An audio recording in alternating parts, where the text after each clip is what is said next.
Amplified voices whipping stories in the kitchen each and every third Thursday. Round the world we go, where it all stops. Hey, yeah, nobody knows. Hot topics on the mind, show to keep you on your toes. Go and check my live, man. It's time to pass the scope. Round the world we go. It's time to pass the scope. Round the world we go. Hey. Round the world we go. Hey. Round the world we go. It's time to pass the scope. What? What's up, y'all? It is time to pass the scope. We are here with the live after the bell edition for CSLA week 2. Week 2? Who does a conference in week 2? I love it. And it's still going strong. That's amazing. I'm here with my favorite co-host, Valerie Lewis and Tatul and Toya. What's up, y'all? What up? What's up? It definitely feels like the weekend now. We jamming on this thing. Yeah, we doing Yes. Shouts out to Xavier Lewis for giving us a new theme song. Just keep rocking it. Fire. Keep changing it up. Keep changing it up. Fire. A new video coming soon, hopefully. Y'all ready for that? We ready. Right. We ready. Ready for that? Well, as you can see by, let me change this here real quick so you can see. As you can see by my tag, I survived Snowvid 21. You know, I'm here in Texas. We finally got some power, some heat. You know? Wow. I know, and Amy Storr is saying that they're still waiting on water where she is. Yes. So down in the rural areas, you're relying on the well system, you know, so you have to shut those things off because the water gets contaminated. So you know, got all that going on. You know, look, I was putting food in the garage. It was that cold, you know, because we didn't have power for the fridge, but I was able to keep it in the garage and keep things solid, you know. So it's like that, you know. Wow. But we survived. Happy to be with you guys. I'm happy to be talking about this fantastic conference that kicked back up today. With some exciting presentations, excellent keynote by one of our dear friends. Yes. Sarah. And ladies and gentlemen, just to let you know, we are on Twitter, Facebook, and YouTube for this episode. We love your interaction, so don't be shy. You can actually comment as you are viewing, ask questions as we bring on presenters from today's sessions, maybe tomorrow's sessions as well. We love when you are involved with what we actually are doing. And we do this because folks work while we're doing all these virtual conferences, right? So we're doing this after the bell. So if you didn't catch, you know, the sessions from earlier and today, here's an opportunity for us to be able to chat about what you missed. So you can make sure that you go back and check out the full sessions and try to give you a preview of what's actually what's to come either later on tonight. I don't think there's anything left tonight. Am I wrong on that? Pull up the schedule in a moment. No, and then I think Katie will be joining us too, and she can kind of really give us a full rundown as well. Yes, excellent. And then, of course, they got tomorrow's session, so try to give you a preview of that. So, y'all doing good otherwise? We're making it. I'm chilling. Can't complain. Dude. So don't let me hog the mic, because y'all, I've been dying to get on the mic all week because I haven't had no power. So don't let me dominate the mic, though. So. No, I'm excited. I'm excited to just kind of do this unpacking with the California State Librarians Association. If you guys have not taken a look at the schedule, I mean, they really have some awesome and a variety of topics, you know, things from body image, you know, just not the typical things that you sometimes you kind of like, okay, overkill. I've seen that, done that, plenty of conferences, but I think that they really did a really good job with being intentional about the topics, the selection of people that are presenting. So I'm really excited to dive in. Yeah, me too. Excellent. Well, we know that intentionality has been one of those words that we've had to put in our one words for this year, because we have to be intentional about what we're presenting and who we are actually trying to present to. You know, we have to be intentional about diversifying our audiences as well. So let's go ahead and just bring on the folks who did some of the shouting today. Y'all cool with that? Who do we have today? Wait a minute. More people join. Oh, Lord. Oh, they're coming. Bring them out. Oh, look at that. It's a full house. Going on? Yeah. It is a full house. It is indeed. And forgive me because I didn't look at the schedule before time, but you know it's live. We just get on and we jam. However, let me go ahead and have you guys introduce yourself, starting with Miss Nyree. I was being such a good girl, muting. Hello, everyone. Nyree Clark from SoCal. Can't even think where I'm at right now. Southern California. I'm a curriculum program specialist, so EdTech coach, PK through 6, and I'm so excited to be here. I love Pass the Scope. I love Pass the Scope in the whole community and my squad here. So that's me. Excellent. All right, go ahead and kick it over to Steph. Hi, everyone. I am Steph Rothstein, super excited and pretty honored to be here with you all. I am from Northern California, and my role, I serve dual roles. So I am an EdTech TOSA, a teacher on special assignment in my school district, but I am also still in the classroom. So for half the time I'm doing that, the other half I am chairing a design thinking pathway, and I teach the English classes in that. So I serve kind of an in-between teacher role and then move towards admin role, and I play both sides of that, but quite happy to be here. Thank you so much for having me. Excellent. All right, Becky. All right. Hey, everyone. Super excited to be here for my first Pass the Scope, so this will be fun. My name is Becky. Yeah, my name is Becky Culling. I'm an instructional coach in Southern California, and I'm in an elementary only district focused on incorporating science and technology into the classroom. Excellent. And then we have Sarah. Hi there. I'm Sarah Smith, and I totally missed the note we were supposed to put our Twitter handles in our name. So I'm at SM_wordsmith in case anyone wants to follow me. I am a teacher librarian in Central California at a small rural district that's outside Fresno. And for the conference, I'm the coordinator for the graphic novel strands. So today I've been in all the panels, and I'm Barbie at the end of Toy Story 2. My cheeks are killing me because I've been smiling so much today and fangirling all over these people. So yeah. Definitely a show that I've seen thousands of times with kids. For sure. So Valerie, go ahead and kick us off here real quick. Absolutely. So we know, obviously, the purpose of this conference was really to shine a light on librarians being credentialed personnel in our buildings. And so over time, the role of the librarian has changed and has evolved. And we even see some of that spilling over into our public libraries. So I'm here in the Metro Atlanta area, and I've looked at how the libraries are even partnering with public schools directly just to change what that looks like. And although people think, oh, well, families have computers and multiple devices at home, and not all families, obviously, but it seems to be a little bit more accessible, or kids have their phones. And we think, oh, the library is probably going to be a ghost town because people are on ebooks and, audiobooks. But I beg to disagree. I am going to the public libraries, and they are just as busy as they were before. And so if we can kind of speak a little bit about that, and then what we'll do is go into each of the sessions that you guys presented today, so you can share with the audience what are the things that they really needed to take away from your session.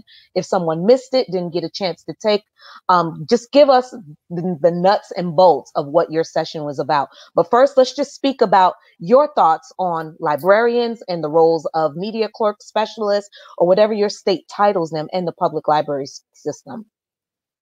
And that, I don't know if someone wants to just jump in, or we want to go across the panel. It's an open floor. Nyree? I'll start. Right, go for it. Because I feel like Miss Sarah is going to have so much to bring to this. But so as a coach, I will say that during COVID, one of the things that has been so successful is that the collaboration up the game, like everyone started coming together. So in our school district, I help to support we call them library media tech. So at the elementary level, like our librarians at the elementary level, and going remote, it was very much like, what can I do? How can I still connect with them? And also, how can I make sure this this collection is diverse for the community that we serve. So we had a lot of collection development that happened from last summer to this summer that just really empowered our parents and students. I saw that. I saw our librarians just be so innovative with what they were bringing. Flipgrid, using Flipgrid to connect with students, being able to also have reading groups with those students. So I just saw the innovation of our library media techs going across the district to empower each other and reach out to our kids. So that's something I noticed. I love that. I have one, if it's okay that I jump in. I love it so much. And it builds on what you were saying about really being innovative. I absolutely love that our librarians at our school right away, as soon as this happened, they sent out messages to everyone at the entire school, and then specifically in the English department, I'm in high school, saying that that we now have the ability to get digital copies of books, and just to let them know, and that it would go directly to the student account and they could open them. And these were things that we were not doing before on our school campus. And we had students who the option was that they could come and pick up, but some did not feel safe to come to the school site and pick up books. And so the fact that they gave that as an option, it like warmed my heart so much that I could give an option to students that needed it, and that they were getting things based on the needs of our school and our community. And then I found out from a student, I didn't even know that this was happening. We do a thing in my classes where students pick their books based on a topic. We're doing service learning right now, and they choose a nonfiction book as a team to read. And so we work to help support them in getting those books, but sometimes it's harder than others if it's not available at the library. And one of the students shared that our local library just got a grant, and if you tell them that they need a book and it wasn't available, they order it on Amazon and then send it to them at their home with the return information. So then they never have to get in contact. And these were things that I just had no idea, and how wonderful that they're partnering with us at our school to make those things happen if we don't have it available. So I just am eternally grateful. Librarians are amazing. Speaking of amazing. Becky or Sarah, did you guys want to jump in on that? And then we'll let Katie come in and introduce herself. Yeah. Sorry, Sarah, if you want to go ahead. Otherwise, okay. So really quickly, where I'm at in the Santa Clarita area, the public libraries there have started creating what they're calling break time. It's their break time initiative. And so they're creating videos for teachers that are safe, that are broken up by content, by different grade levels. They include STEM and do-it-yourself activities, SEL, what else do they, movement, language, all of that. And so they're creating these videos through a YouTube channel. Because our public library is not open yet, their staff has been working to create this entire channel that they pushed out to all of the local districts and families. So innovative, that is like the key word right now. Yep, that is the name of the game. I mean, librarians are some of the most adaptive people I've ever seen. They just roll with all the punches. But I wanted something you said, Valerie, at the beginning is libraries going away because of ebooks and audiobooks. And I can't, like, until the pandemic hit, I couldn't get my kids to check out ebooks. They wanted the physical book. It was really difficult. And I have a pretty big library space, so I have pre-pandemic anywhere from 200 to 300 kids in my library every day at lunch. So I mean, when we had testing going on and we had to close the library for lunch, one of us had to wait outside and tell them all the reasons why the library was closed, because they were so disappointed that they couldn't go inside. So libraries are definitely not going away. And people to think that just because kids have all the technology in their house and in their pocket, it doesn't mean that they necessarily know how to use it, especially as not just consumers, but as creators, content creators, and interacting with a global audience. They don't necessarily know how to do that. They go on, TikTok or whatever. That's the end of their use of their cell phone. So there's a big need for teacher librarians, for credentialed library staff to help and teach with teachers in every content level, and getting our kids like all of those skills that they're going to need. Because technology is definitely not going away, and the world they're going into that we don't even know yet is going to be so tech based. It's insane. Yeah, That's amazing. Yeah, and just at different schools that I've worked at, just seeing the level of just the amount of students that go into the library, to speak to what you were saying, Sarah, was pretty impressive to me, because you don't really go into the library as a gen ed teacher. You don't have the opportunity. You have the opportunity. You don't get the opportunity to go into the library on that regular basis. But when you do get the opportunity, it's just amazing to see those kids in there. Yeah, he wants a snack. Me too, kid. I'm hungry. Being in the library, being engaged, reading, forming communities around all these different things, and how the libraries are adapting to that and things that they're offering to the students is really amazing. So I don't know if anyone wants to speak a little further about how that innovation and that adaptation and what's happening is actually rolling out right now. And we'll let Katie jump in, because as the organizer of this amazing conference, just, your thoughts behind it. And we really wanted to highlight that idea and theme of librarians as credential personnel. So if you jump in and kind of speak to the passion and the idea behind this is necessary and this is needed, tell us, just unpack it for us. What were your thoughts behind creating this space and this platform?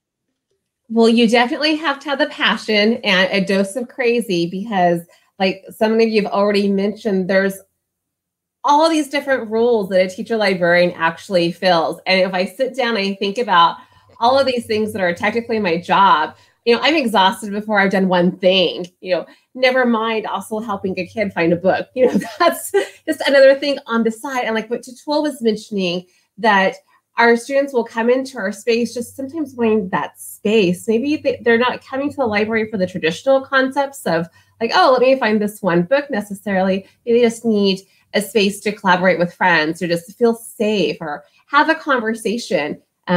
When I shifted from the English classroom to the library, I was really nervous I wouldn't have students that cared about me. I remember just eating lunch with my students. I would have like 30 of them in my classroom and just enjoy the day. Maybe we weren't even talking, but we were sharing space. But then I quickly learned that, yes, you can still have those groupies as a librarian. Now, like Sarah was mentioning, maybe instead of eating lunch with 30 kids, you're eating lunch with 300. And it's just amazing to see that impact of what you're able to provide.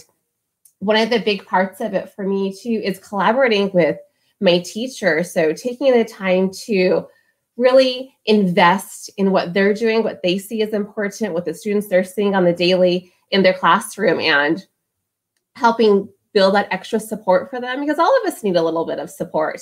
And that's a big part of what this conference is, because when you don't feel supportive, what do you do? Especially if you're the person that's constantly filling everyone's bucket, constantly taking stuff off of their plate. And now going into this pandemic education, like my collaboration used to be about like 60-40 me. Now it pretty much is 95-5 me. And that's a lot. But I'm okay doing that for my teachers because they need it. Not like need necessarily, but like they need that little bit of reprieve, and they're so appreciative.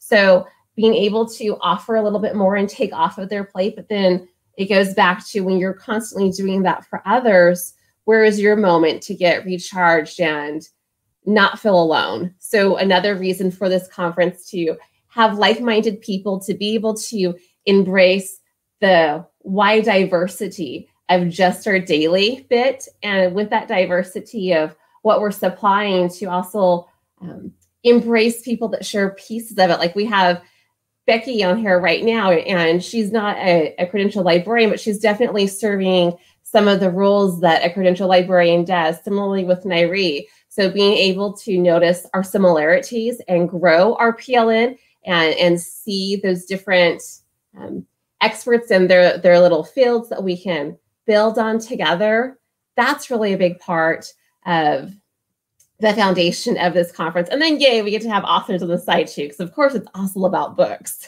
Gotta read. That is awesome. That is awesome. And I'm glad that you brought that up, Katie, because at the end of the day, we have to recognize that no matter what the titles we are given, we're all educators and we're all here to serve kids. And we all have those areas that are strengths, and our superpowers must come together to activate these possibilities for all kids.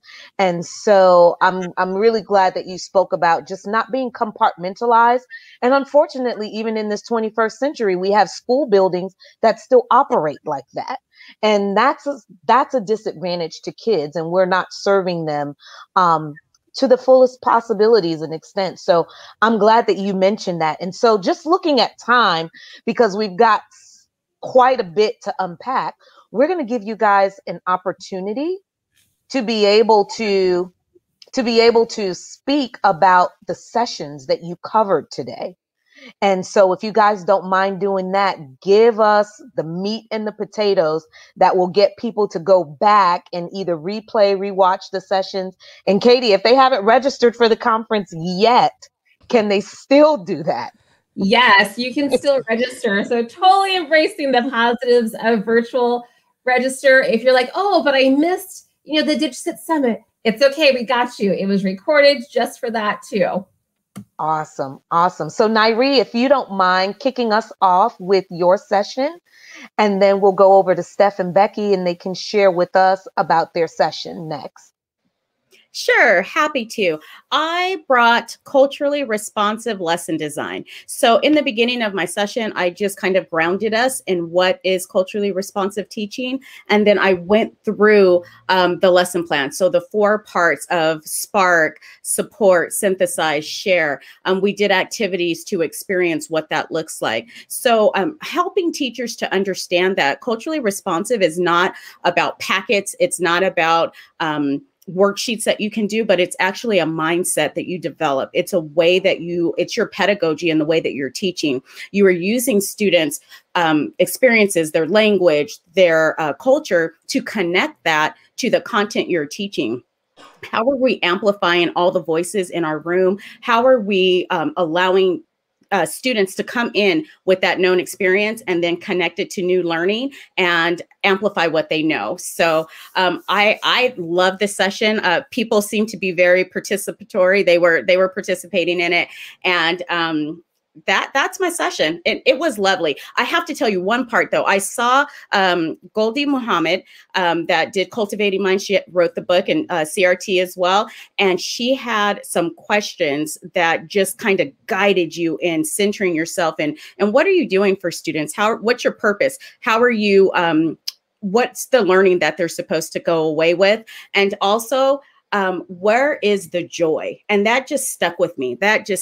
Where is the joy in learning? How are they joyful in that learning experience? And I'm telling you, just blew my mind, because it's beyond trying to have an engaging lesson. It's about really how are we showing our students the joy that they have, empowering them and in pursuit of learning. Pursuit doesn't have a glass ceiling. Pursuit is ongoing. So those are kind of my takeaways from it. Wow. That's pretty impactful. Brian and Tatul, I'll tell you this, something that Nairi said, it reminded me of the board meeting that I watched last night in our district.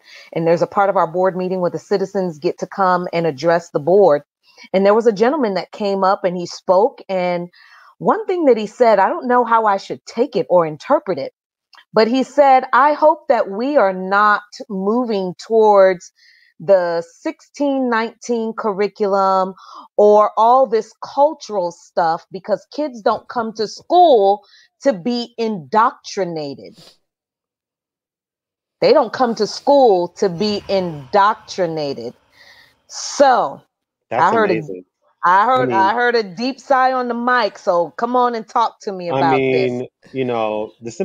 Just the subject matter that Nairi brought up was a historical lesson, right? So like just being very intentional about what we're putting in front of our students is really important, and to talk about the issues that arise from it, right? Because it's uncomfortable, right? You talked about the Tuskegee Airmen, and that's not a good story, we don't feel good about that story, but we have to talk about it. We have to dive into it, and we have to take it as part of the history of our country. So we're going to talk about, you know, George Washington and the Civil War, but we're not going to talk about, you know, the what happened in Tuskegee. I said Tuskegee Airmen. I'm sorry. What happened in Tuskegee and the syphilis that was, you know, experimented on African Americans. We're not going to talk about that stuff, but we're going to talk about, you know, all this other rosy, you know, subject matter. I think we're doing our kid a disservice. They need to know all of it so we can understand where we're at right now. We can understand what's happening. We can have a very informed conversation and not just a conversation based on a small part of history. There's a whole lot that can be unpacked with that, Valerie. That was me with the deep sigh. The problem is why are we consistently trying to hide the truth? You can't deny that it's true. So what is it that you're really trying to do by fighting against such curriculum being a part of the everyday learning experience for all of our students? We have to get to the point where we have to stop protecting what we feel that we're afraid to let go of or we're afraid to lose in order for the truth. The bottom line is the truth will set you free, right? And if we're all working towards collective liberation, then we need the truth to be in front of everyone's eyes. And I'm going to leave it to that. You know, we speak a lot about that on the Liberated Educator podcast. I'm going to go to that, you know, let some of the experts speak upon it as well. So you definitely want to check out this episode that just dropped today, because James Ford crushed that particular aspect as they talked about changing the North Carolina state curriculum in regards to really focusing on what's missing in history and how we need to actually reapply, you know, what really happened in America and the why behind it. So definitely want to check that out. You know, I got control of this, so I'll put the link in later on. Yes. No, and thank you, Nairi, just for bringing that to us and just getting us to think about that. And so if you guys have not seen Nairi's session, please make sure you register for the conference, go back and watch it and replay it. And I believe, Katie, if I'm not mistaken, the videos are available up to 6 months from now, is it? Yes, 6 full months. Yes. So perfect. So you can go back and watch that. And Nairi said, you know, thinking about the joy in it from the educator's perspective, but we have to also think about, are we bringing the joy to the students? If they're hearing the same old mundane story and they don't see themselves reflecting, then are we really doing them a service as well, or a disservice, so to speak? So we have to think about the joy of the students and what we want them to pull out of it, and then have informed decisions as citizens in these United States of America. So thank you, Nairi, for that session. You are very welcome. Steph and Becky, you want to go ahead and jump in and tell us about your session and what people need to know. What are the nuggets or the big rocks that they should have taken away from what you presented today? So happy to. Oh my gosh, a total honor to follow Nairi. And every time she talks, I just kept writing, like, every time she speaks, I learn and I love it. And I'm so like happy to be here. So yeah, I just kept wanting to be like, keep talking.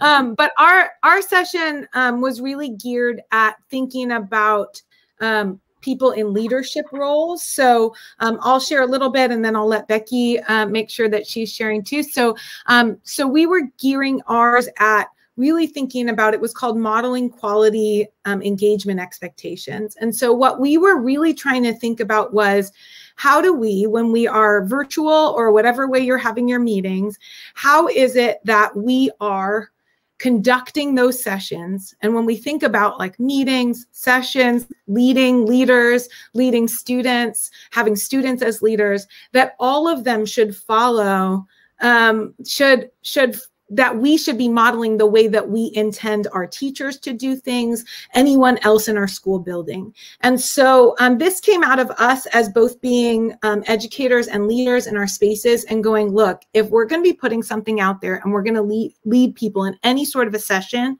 then we should be leading it in a way that can then be duplicated and modeled and amplified and changed and altered, but could work in a classroom and could work with students. And so what we did was we took people through the course of an introduction, the content of a meeting, and the close, and we gave examples. And so maybe I'll let Becky maybe highlight some of those examples in that everything that we do should be things that model expectations.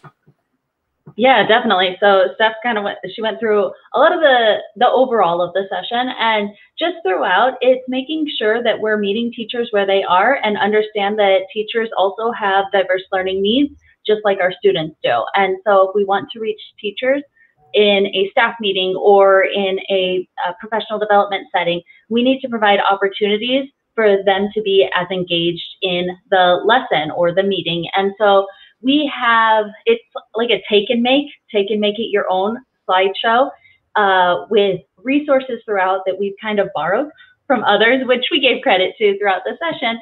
But everything from share your quarantine name to kick off a session to then laying out the session and giving opportunities for pop-up pedagogy throughout the week. So that way teachers can then come into your meeting and be ready to dive into content. And then we closed with things like the one-word summary. If you could take one thing away from this session, what would it be? So it's really just saying, we need to meet teachers where they are when we are presenting to teachers instead of expecting they're going to sit and listen for an hour or two. And then one of the things that I think one of the parts of it, the beginning of the session that has really stuck with me, it was a piece that we started to do at my school when I would say some of our meetings were not easy ones to be having. We needed a way to focus our staff on what is it that we are really here for.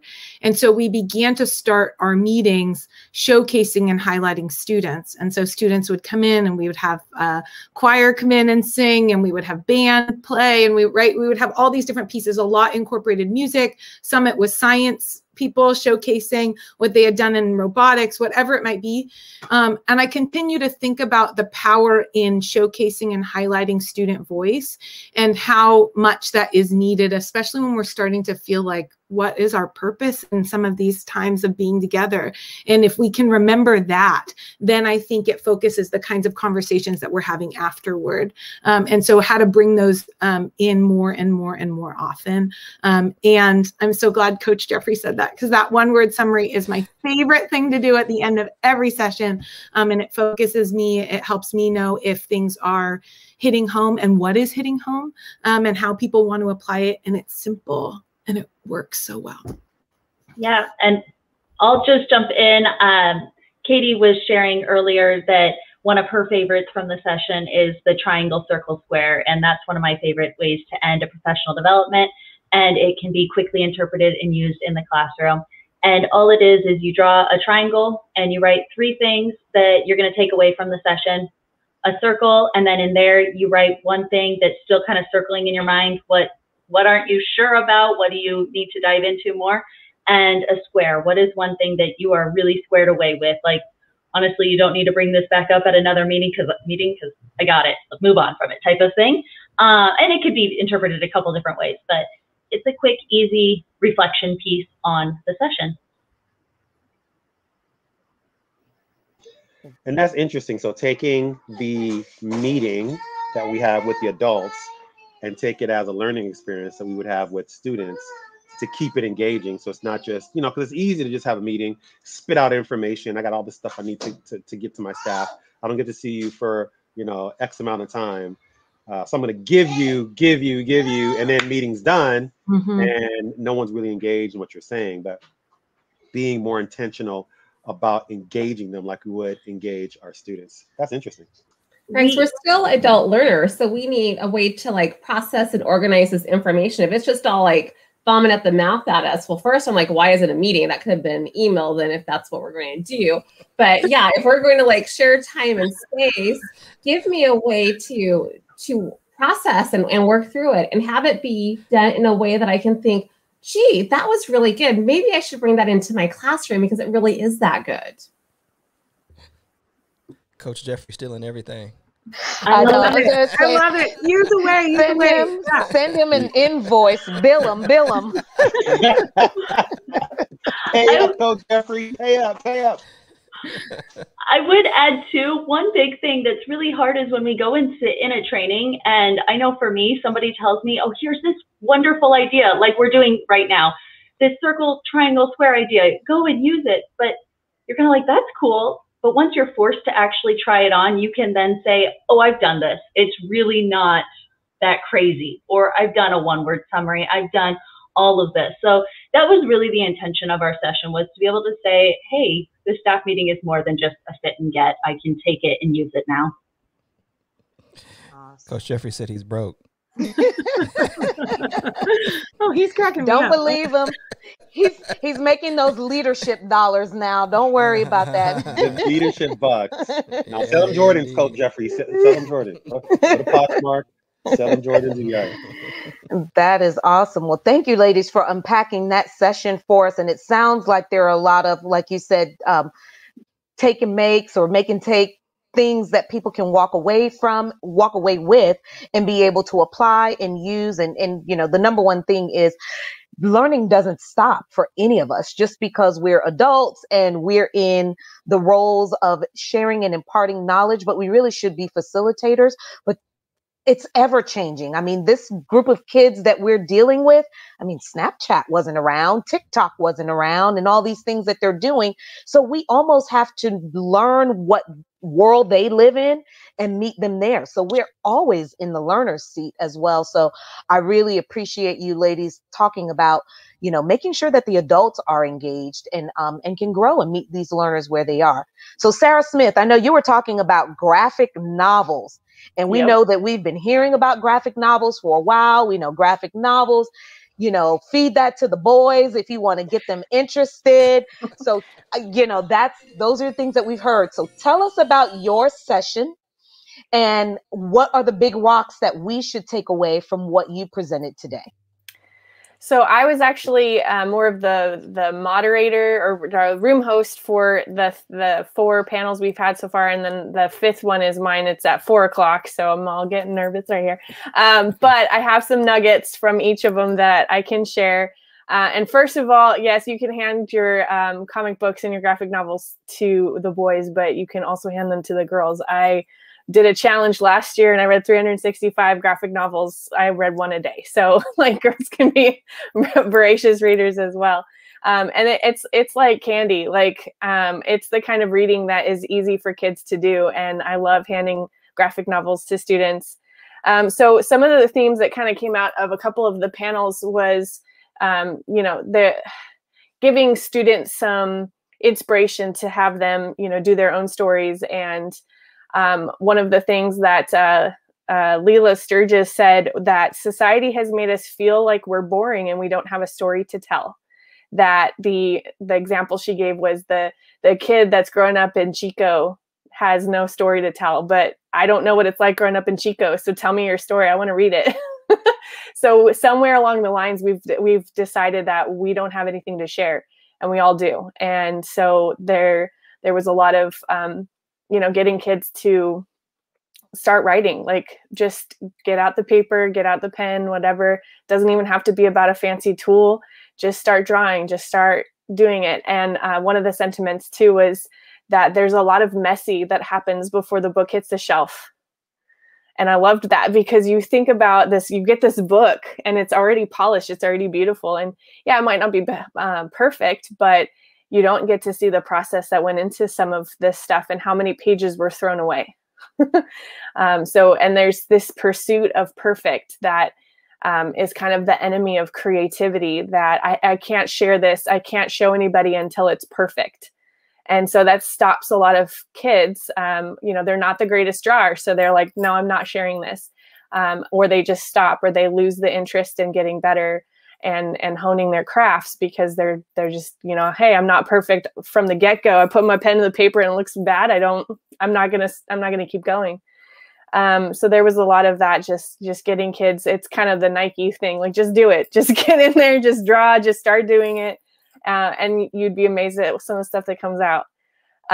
There's also this great quote that Cory Doctorow was in one of our panels, and everyone just like fangirling over him. Sorry. But he said that he likes writing in the YA zone because adolescence is kind of lends itself to being dramatic because it is already dramatic. And so he said, the first time you have a lie of consequence in adolescence, it's like throwing yourself off a cliff with wings you made yourself and hoping they work. And I just love that like picture of a kid just doing that and like, all right, here we go. We're going to try this. And it kind of encapsulates some of the stories that he's written. And then there were a couple of conversations about, what do you say to the teachers or the parents or whoever that says, well, graphic novels aren't real books? And first of all, it says graphic novels, like novels in the word, like, come on. But the heavy side and the ultimate frustration with that is, are we still having this conversation? Are we still having to prove that they're books?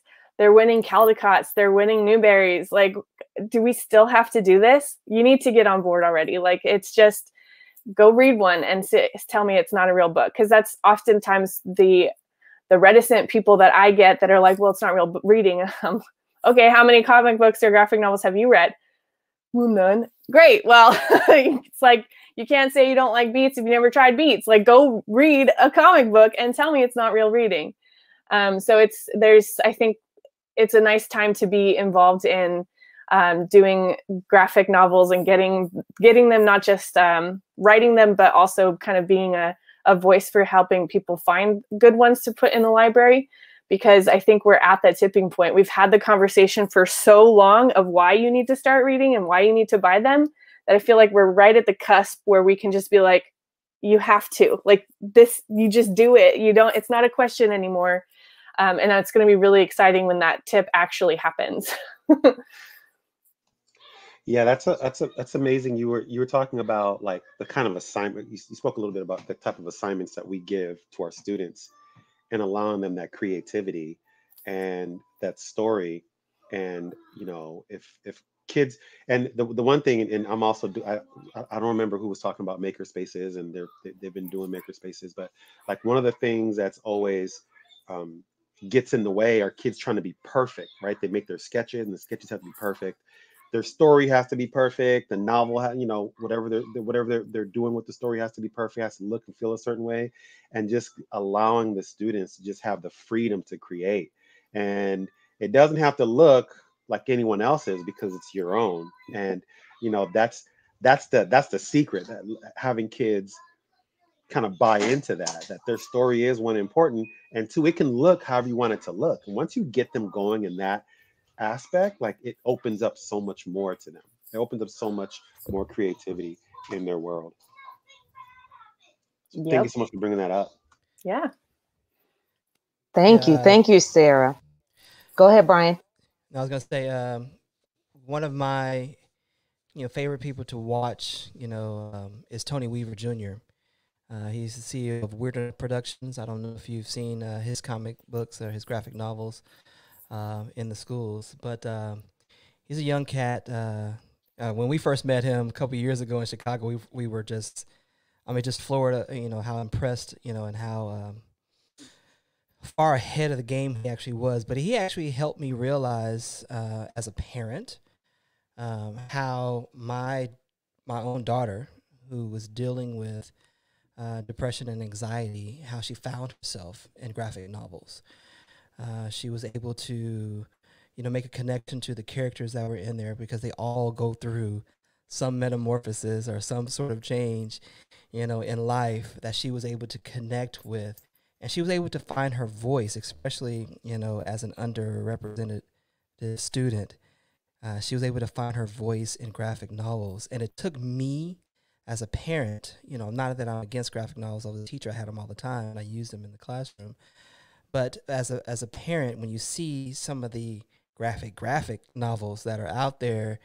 You know, how do we talk to parents about that particular piece, which is so valuable for so many students who struggle with finding themselves and finding their voice? That's to you, Sarah. So I think that there is this, and it's not just parents. I get it a lot from teachers and librarians that, especially for manga, the Japanese comics, that there's this perception that it's just full of naked people. There is so much out there that is not full of naked people, and or people being decapitated or whatever. You know, it's just like your range of movies and your range of other entertainment. You do have the R-rated, but then you also have PG-13 and all the other ones. And so sometimes they have had a bad experience, and they read one or they saw one that was really graphic, and they're just like, no, this is not for my kid. But a lot of the authors that we've had today, there's a number of them that are writing middle grade graphic novels. And so one of them came to mind while you were speaking was Mike Wynn's Pilot of the Woods. And it deals with a young girl who is just very angry. She's got a lot of emotional issues that she's just not tackling. Like they are manifested as like these cute little monsters, and she puts them in jars and like, I don't want to deal with it. And some of that anger is because of her mother dies kind of before the story kind of opens. And so she's not dealing with this grief. And so the story is her kind of getting lost in the woods and finding this kind of magical creature that lives in the woods. And the two of them are both kind of grappling with their familial issues. And so it's a story for like 12-year-olds, and it gets incredibly deep, and it's so well illustrated. And at the end of it, I mean, I felt for her and my heart hurt that she had to go through that at such a young age, and she's grappling with this. But then the other side of it is, well, she was in the forest for most of the story. So now I want to go be in a forest. Like, I want to go on a nature walk. I want to go sketch trees. Like, so there was not just this like one-sided element of dealing with emotion. There was so much more richness that I don't know, like if I had read a middle grade book about a girl going through the woods and dealing with her trauma, I don't know if I would have been like, okay, let me get it. Like, I want to go to the trees now. You know, it wouldn't have been the same effect. I would have really just stuck with the emotional part of it. So there's just this other layer to graphic novels that I think can connect readers. And it's most of the things I read, like 99% of the stuff has nothing to do with naked people or killing people. So there's plenty out there. No, I'm so glad that Sarah and Brian definitely shared that connection there in that piece. And Sarah, we know that you've got to get ready to go and host your next session here in just a few minutes. So we'll let you go, and we'll continue the conversation, and you can always come back and play back these last few minutes of this session. But thank you for your insight. Thank you. I wanted Thank you so much. Have a good one, Sarah. But I wanted to open this up too to the rest of the panel, just in connection with what Brian is saying. And Brian, I'm glad that you always let us in to your world and share so openly and freely. But, just everyone that's on here, one thing that Sarah brought up and Brian touched on too, our kids nowadays are experiencing so much at an early age. As an assistant principal, I just sat with the assistant principal at our middle school who's getting ready to tell me about the special ed students, autism level 3, autism level 4, and those that are just being served with specific learning disabilities coming up next year as 9th graders. And literally, guys, in 2 hours, she unloaded a world of trauma that some of these kids are going to be coming to us with. And so myself and my department chair are like, oh my God, these kids aren't even in our building yet. But we're like, they are 13-year-olds dealing with some heavy stuff. And so when we think about the diaries that maybe we grew up writing, we wrote our things out in words, but we have to look at how kids are communicating nowadays. And it's in behavior. It's in them cursing. It's in their depression. It's in their drawings. It's in these novels that they write and stories that they tell that they're reaching out to us as adults. So I don't know what you guys are seeing and what you're experiencing, but can any of you also relate to the story that Brian is saying and what Sarah shared with us in terms of this dark space that sometimes our kids are living in?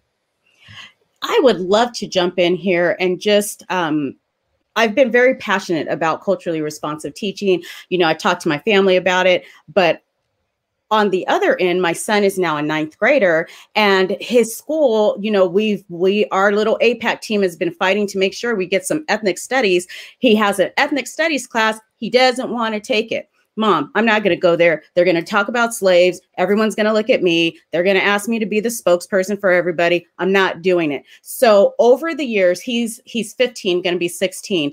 Over the years, this is what Black history has meant to him, or this is his experience with it in school, which is why I push so hard for that shift for educators, because you just don't know what's coming home or how these kids are experiencing it. So yes, as a parent, I'm going to fill in the gaps. I'm going to make sure he gets it at home. But how rich would that be for him to have that experience with kids in his classroom and be able to talk about that? You know, but he is just not having it because that has been his experience. So he has 15 years of this happening and mom saying, no, it's going to be different.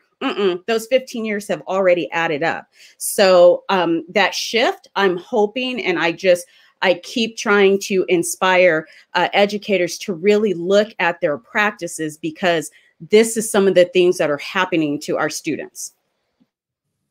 Wow. Now, if all of our students had parents like Nairi, that would be so helpful for so many reasons, but they don't. They come to us like raw, and sometimes their home life is what's causing part of the trauma. So there's not a way for them to unpack it safely. And graphic novels helps give them that opportunity to have the shared resource, but then being able to talk about it without having to self-identify. So that's the magic when we pull in this shared work of fiction for this bibliotherapy aspect, to be able to discuss huge trauma without having to say, yes, this is happening to me right now.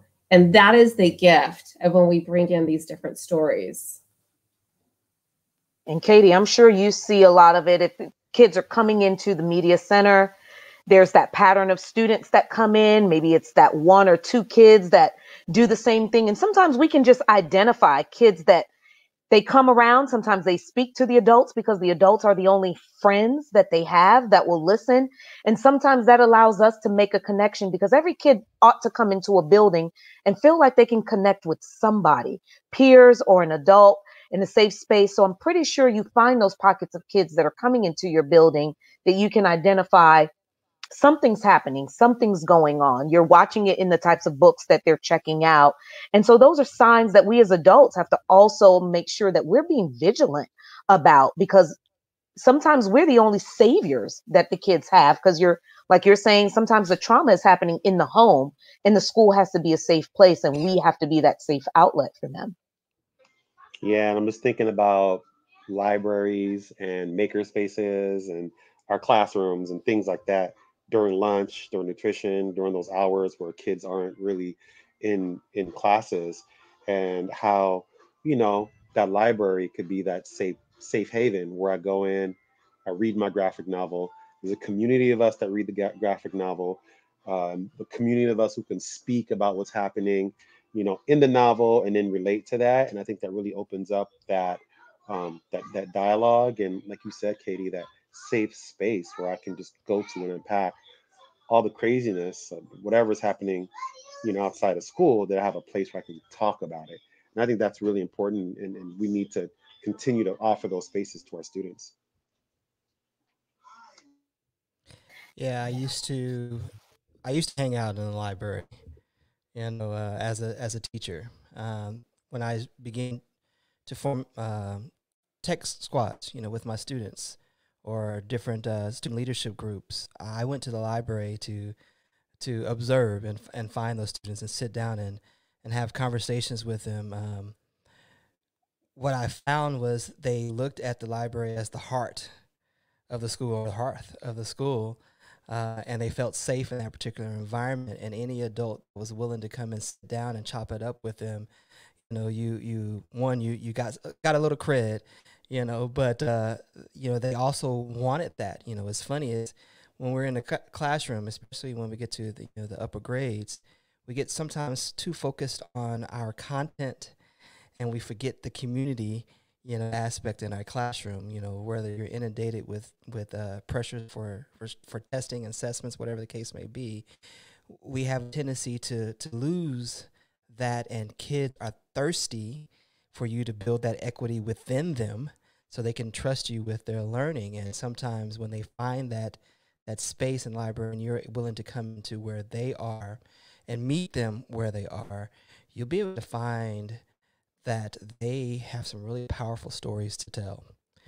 And I love that aspect, that the library is that space for many to be able to come in there. And I just want to finish up with the piece about the graphic novel.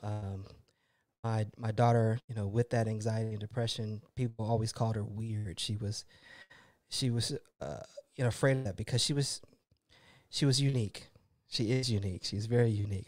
And I love her spirit. Right now, she's a pre-med student, doing some phenomenal things and leading a whole floor. She's an RA, at her university. Shout out to University of Oklahoma for seeing her leadership skills.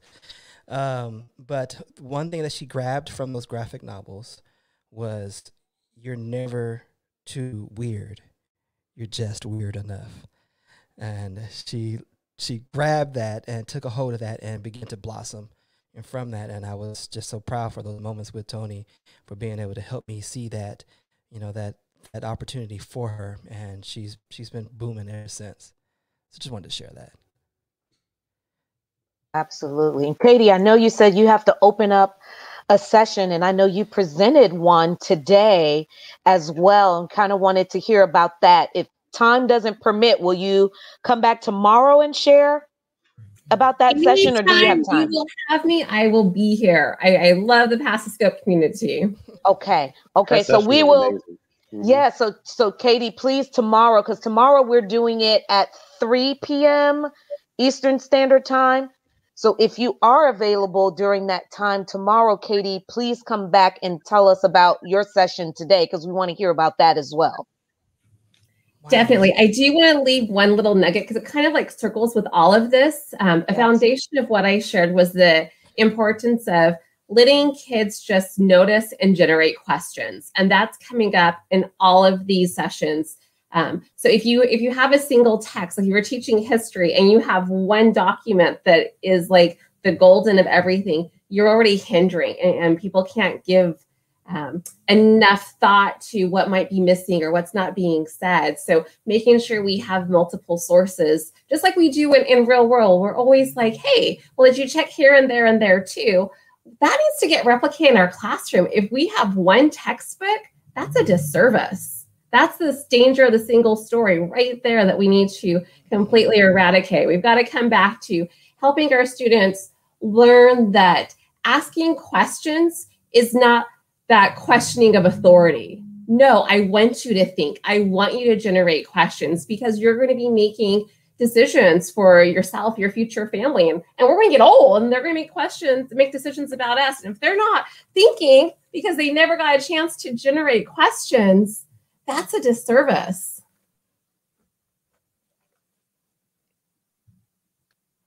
Amen.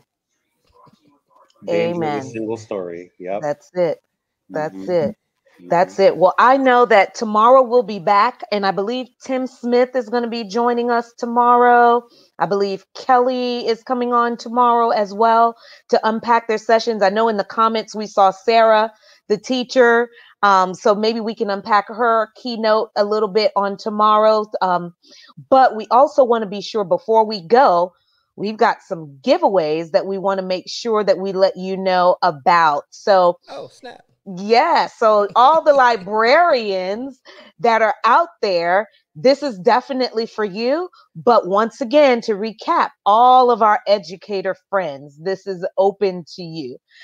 So Brian, I don't know if you have those graphics. That's like, okay, hold on, Valerie. Let me find where the Scramble. How We're gonna cheat a little bit here. We're gonna do. No worries, no worries. We got your back. We got your back. So we know teachers always love free giveaways. And guess what, folks? We're not just giving away a swag bag with pencils and stickers in it. We got some good stuff here. So I don't know. Steph, Becky, Nairi, can you guys see the screen? Will one of you do us the honors of announcing to the people what the challenge is? And so if you read the text, if you can see that.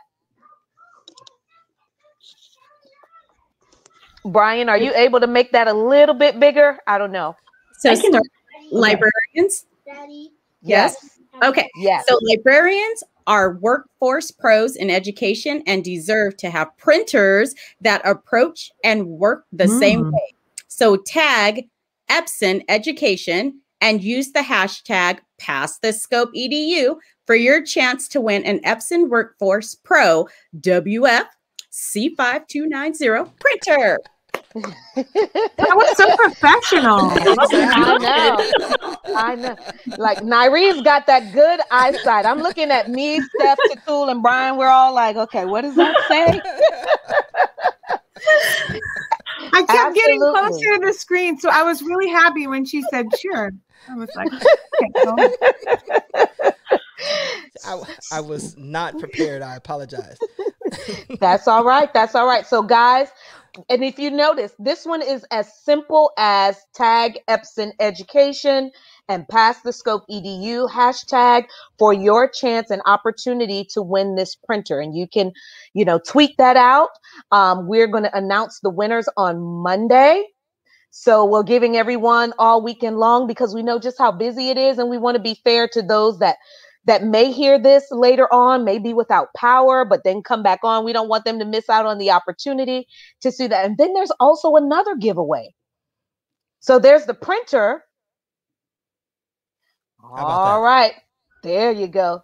Steph is like, okay, I think I could see this one. That one's big enough. I can see this one. Go in. Okay.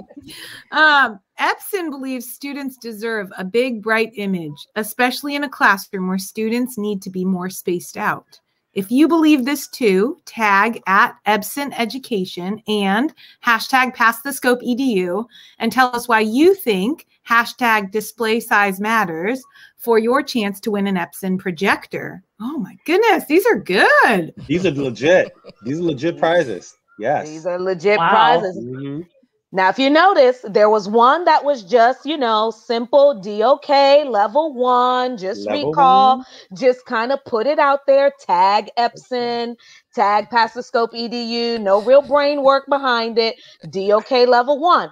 This one is DOK level 4. So on the rubric, you must put something that's almost like a brief constructed response about why display size matters. So if you want this projector, you're going to do some work for it. So give us the meat, the potatoes, and explain to us why display size matters for your opportunity to win a free projector. I like how you threw that DOK in there, Valerie. There you go. Never turn that off. Go ahead, Valerie. Go ahead. And Coach Jeffrey said, y'all are rich. Y'all passing out projectors and printers. Hey, Coach. Hey, Coach, we sold our J's. That's how we doing. Do the same thing, bro. Absolutely. No, well, we definitely thank you guys for your time today. Nairi, Becky, Steph, Sarah, Katie, librarians, the CSLA conference. Tune in tomorrow as well. We'll be back at 3 p.m. Eastern Standard Time. It's your folks here with PasstheScopeEDU. Good luck to all the contest participants.